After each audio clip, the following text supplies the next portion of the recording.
అయితే ఇక నుంచి ఆధార్ కార్డు జోబులో పెట్టుకు తిరగాల్సిన అవసరం లేదు అంటూ తాజాగా కేంద్రం చెబుతోంది. ఎందుకంటే ఇప్పుడు క్యూఆర్ కోడ్తోనే తక్షణ వెరిఫికేషన్ అయితే జరిగేలాగా కొన్ని కీలక నిర్ణయాలు తీసుకుంటున్నారు. మనం ఎక్కడైనా వెళ్ళినప్పుడు ఏదైనా ధృవీకరణగా చూపించడానికి ఆధార్ కార్డు లేదంటే దాని జిరాక్స్ కాపీ ఖచ్చితంగా తీసుకెళ్తాం.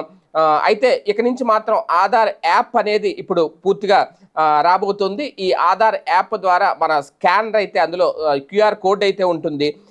ఈ క్యూఆర్ కోడ్తో తక్షణ వెరిఫికేషన్, రియల్ టైం ముఖ ధృవీకరణ వంటి ఫీచర్లు ఈ యాప్లో ఉంటాయి. అంటే ఐడెంటిఫికేషన్ పరిశీలించే ముందు ఒకసారి ఫైనల్ చేసే ముందు ఆధార్ తనకి క్యూఆర్ కోడ్ అయితే ఉంటుంది. అది ఒక్కసారి ఆధార్ యాప్తో కనుక స్కాన్ చేస్తే మన ధృవీకరణ అయితే అయిపోతుంది. అంటే ఒక్కసారి బీటా పరీక్షలు పూర్తయితే దేశవ్యాప్తంగా ఈ యాప్ అయితే అమల్లోకి రాబోతోంది.